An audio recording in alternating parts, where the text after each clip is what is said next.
If abundance is our birthright and we're told, claim your divine inheritance, why is it that sometimes we feel limited?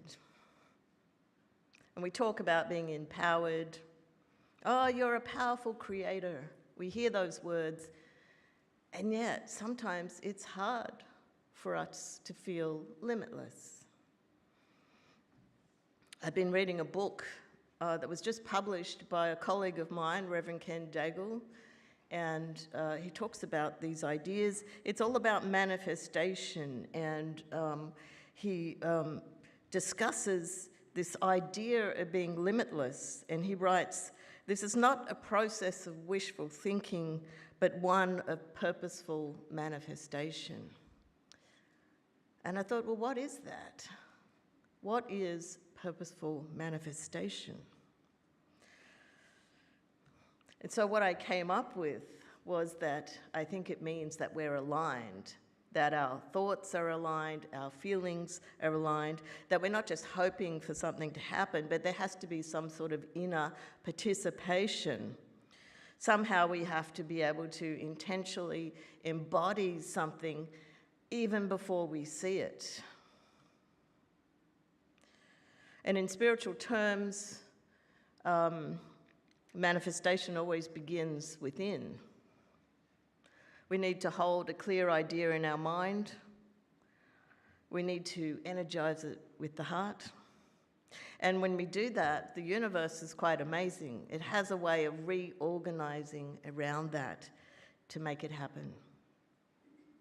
And so we're really moving beyond dreaming or fantasy or wishful thinking when we become aligned with what is seeking to be expressed through us, when we align our head and our heart together. Neville Goddard said, well, assume the feeling of the wish fulfilled. I love that. So feel that that wish is already fulfilled. Well, Charles Fillmore, the co-founder of Unity, taught that thoughts are not just mental. He said they're like a living energy, they carry feeling with them, and it's this union of the thought and the feeling that gives us creative power. He goes on to say that a thought without feeling is weak, but when emotion's added, it shapes that inner expression that we have, and we experience it in a much more meaningful way, and then of course it affects the outer expression. Now, Fillmore often said, thoughts held in mind produce after their kind, and many of you will have heard that before, but he adds to that, and the feeling that goes with the thought gives it life. In other words, it's not just what we think about that matters, it's how deeply we feel something that determines whether we can successfully bring it into being. So one of the things that I particularly like is affirmations. I like them because they work for me and they anchor me in a truth. And so here's a, let me show what am I doing here? Here's a simple affirmation, and I'm going to ask you just to say it with me. Together, I am alive, I'm powerful, and life is on my side. Okay, that was pretty good, right? So it's quite a nice affirmation. It's simple, it's straight to the point. Now I want you to say it with a little more feeling. Say it with me. I'm alive, I'm powerful, and life is on my side. Well, that was a bit better, but I think you can be even better than that. So now I want you to be really intentional about it. I want you to have heaps of conviction, put a smile on your face as you say it, get excited, you can put your hands up. You can even stand up and shout it out if you like. Whatever you need to do to add maximum amount of feeling. Are you ready for it? Together. I'm alive. I'm powerful. And life is on my side. Thank you. We had someone standing up. Thanks, Dave. That was terrific. And so, look, same words, but a totally different feeling. Don't you agree? And I think if you said that every day, that would make all the difference. So this shows us how the brain and the heart work together. In fact, I would say they are one of the most powerful duos that we have. Brain and heart, they're like one. When we look at science, it gives us a bit of an understanding of how the brain works. And there have been some great strides in neuroscience, I'd say probably in the last 50 or so years. Studies that have been done on meditation and prayer and how that affects us and how it changes the brain. In the 1990s, there was a famous neuroscientist, Andrew Newberg, who did a study where he observed people who were in deep meditation and deep prayer, and he discovered a couple of things from that study. He saw that there were two parts of the brain that lit up when we did those practices. The first one was the part of the brain that defines our sense of separation. And so that's important because that gives us the ability to withdraw. It helps us to let go of what's going on out here and go within. And then the second part of the brain that lit up was the one that gives us focus and intention. So the ability to separate gives us a profound sense of peace that we would not normally have unless we could do that withdrawing, and that the other part of the brain gives us clarity. And that means that we can feel deeply calm and present at the same time. In Ken Daigle's book, he writes that these practices are now recognized not only for their spiritual benefits, but also for the direct impact on well-being. And so many of you will have heard of a leading neuroscientist that has kind of crossed into spiritual work as well, and that's Joe Dispenza. And he's really been looking at how mental practices can transform our brains and transform our lives as well. So he was been exploring the brain's ability to rewire itself, which means that we can take old ingrained habits and shift them. And he says, if we repeatedly focus on new thoughts and new emotions and we embody them, and that's where prayer and meditation and visualization come in, that's embodying the practice. He says what he can see is that the old neural pathways weaken and the new ones become stronger. So if we look at some of the ancient spiritual teachings, in a way they preceded neuroscience because they already knew all of that. And the teachings have been telling us for centuries that we can change our thinking. So it's good to see images on a screen to see the brain, but we don't really need to know that. So what is limitless living? Well, it's simply our ability to take on a new thought. And hey, we're part of this, what they call the New Thought movement. There's unity, religious science, divine science, Christian science. There's a whole lot of different groups that believe that it is possible for us to take on a new thought. And there's principles and teachings around that in all of those different organizations. And we can do it through prayer, meditation, visualization, and I'm going to add affirmation because I think it's very powerful. So the Buddha taught that the mind can be trained by consciously redirecting your thought. And he said that when an unwholesome thought comes into the mind, just replace it with a wholesome one. So it sounds kind of simple, but he says, don't try to fight the old thought. Introduce a new one. So that's a key part of his teaching. And so, if I wake up in the morning and I say, well, I've got nothing to do today, I think it's going to be a really boring day. The Buddha says, don't try and fight that. Replace it with something new. So what I might do is replace it with an affirmation, because I'm an affirmation person. I have the whole day to do whatever I want, and I'm so excited. you see? And so if you repeated that and you said it every morning, it's quite possible that you would be replacing the old thought with a new thought. Eric Butterworth, one of our great Unity teachers, said, "Don't wait till you see what you want. Practice it until it becomes real." Wow, I love that. We have to practice it. And he was a big affirmation person, and that's probably why I like his writing so much. He said that affirmations are not wishful thinking, but they're statements of truth that we grow into. Get the idea? We're growing into it. The only way you can grow into it is to repeat it and practice. So there's work for us to do. And he described it a bit like learning the piano. You don't go and have one lesson and then play perfectly. You have to repeat it until it becomes natural. Isn't that true, Jen? I think he's on his phone.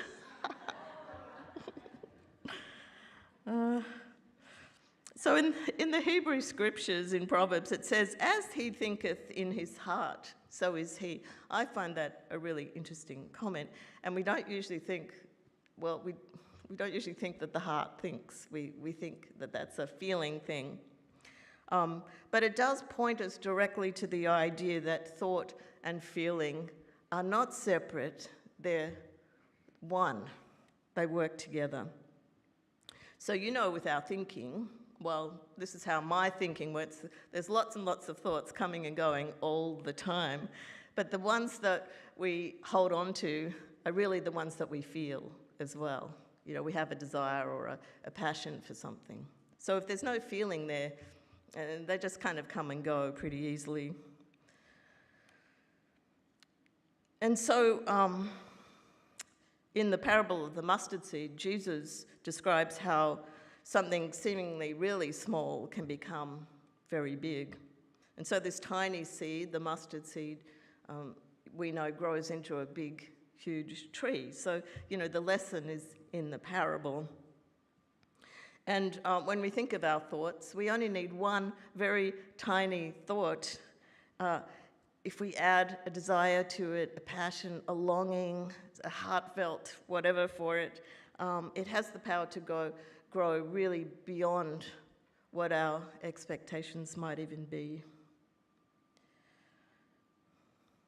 So I was thinking the other day about a church I was in the 80s and 90s, and in my time that I was there, it was a big thing was vision boards. I don't know if you have done vision boards, or I don't know. It wasn't particularly my thing, but it was a big thing then. And so we used to have them 3 or 4 times a year, and after the service, we'd pull out all the tables and you'd be put in a group of 4, and big bits of cardboard and cutting out magazines and everything. To me, it felt a bit like being at school, but some people were really into it. And I had a friend who was like a big vision board specialist, and that was, she did them all the time. So after one of the Sundays, I was sat at her table, and she's telling me what she's doing. "Oh, look, I need to find a new place to live, and so I'm doing this vision board. This is the place, that I want to live in." And she had a balcony in the place and a small garden, and the kitchen exactly how she wanted it, and even the taps that were going to be in the bathroom and everything. So she was really putting that visioning practice into place, and she took her vision board home and she had stuck it up on the wall, and she told me a little while after, "Well, I say a prayer in front of it every day." I thought, wow, that's really dedication. And then about a year later, she said, I found my place. Come over, I'll make you some lunch. And so I went over, and when I walked in, there was the vision board. She'd stuck it up in the new place, and her place looked exactly like in the vision board. And I thought, wow, that really works. Maybe I should have paid more attention to it. So a great visualization practice. Anyway, we're going to do something together. So are you ready? We're going to plant a new seed. Let's try it. Yeah. So I just asked you to relax, get kind of comfortable in your seat, and to gently bring to your mind one reoccurring thought or idea or thing that to you feels a little limited. So maybe it's a little passion that you have, a little something you'd like to do, but something not quite letting you do it. And here's what I want you to notice is if there's any words around it like, I can't, I'm not ready to, there's not enough. Because these are limiting words. Just notice, don't make any judgment, but it's about the awareness of that.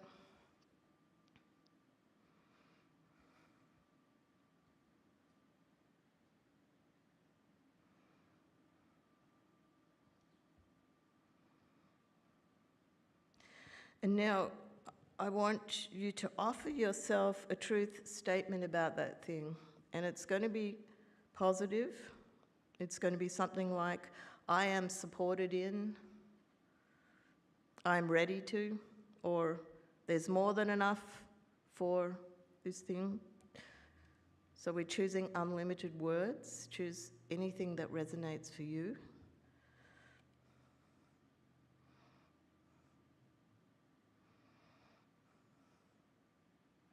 Take note of these words because we're planting seeds. Seeds need nurturing, repetition.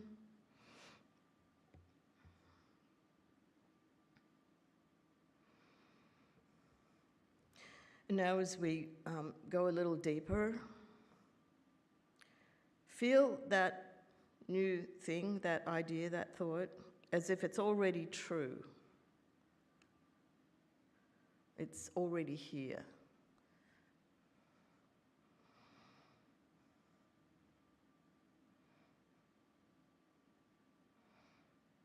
See if you can feel it in the body. Breathe it in. Notice any new energy around it. And just sit within the feeling of that for a few moments.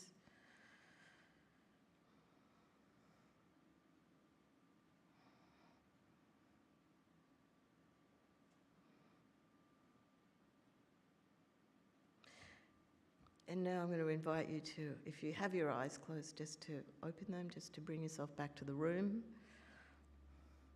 Take that thing and put it in your hand. And as you take a breath in, I want you to say, this is available to me now. Say it aloud. This is available to me now. And just gently close your hand. Put it in your pocket. Put it into your pocket and carry it with you for the week.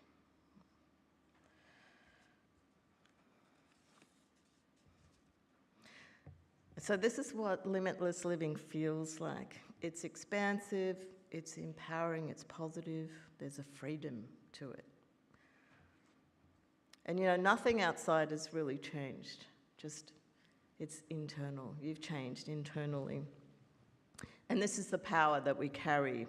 We can interrupt an old pattern, we can install a new thought or a new feeling about something, and the more we practice it, the more that thing becomes alive in us. And this is the power of limitless living. So our brains and our hearts can transform our ideas, we can bring our desires into reality. And in our childhood fairy tales, we see hints of this truth. And what comes to mind for me is the story of Cinderella. And there's the fairy godmother who's not really just conjuring up kind of magical things from thin air. She actually works with what is already present in Cinderella's life. So she takes the pumpkin and she turns it into a coach. And she takes the mice and she turns them into horses. And then Cinderella's wearing rags and she transforms the rags into a beautiful gown. It's really, this transformation can happen because the fairy godmother is able to look beyond what things appear to be. and she sees what they can become. And you know, Eric Butterworth often taught, our goal is not to set things right, but to see them rightly. So limitless living is when we can see life with intention, we can be focused, and we can add our loving heart to the things that we do. And that's how we can transform what already exists into something extraordinary. And so here's what Ken Daigle says about this in his book. What already exists in your life is the beginning of what could be. Look at everything, your relationships, your circumstances, and even your finances, and ask yourself what they might become. Instead of complaining about what is lacking, choose to see the potential that lies within. And this is limitless living. So it is.